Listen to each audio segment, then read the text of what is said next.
Sa Misamis Oriental, isang kakaibang uwak ang aking bibisitahin.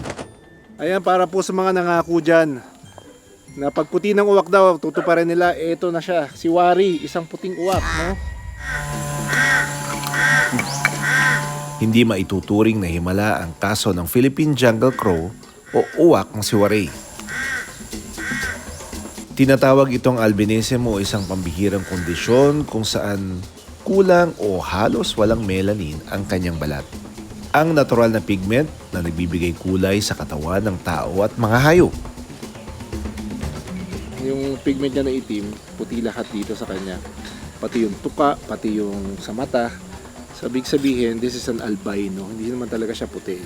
But a case of albinism sa mga ibon. Nagkataon lang na nangyari sa isang uwak, kaya talagang parang imposible, pero eto siya ngayon. Pumuti na yung uwak.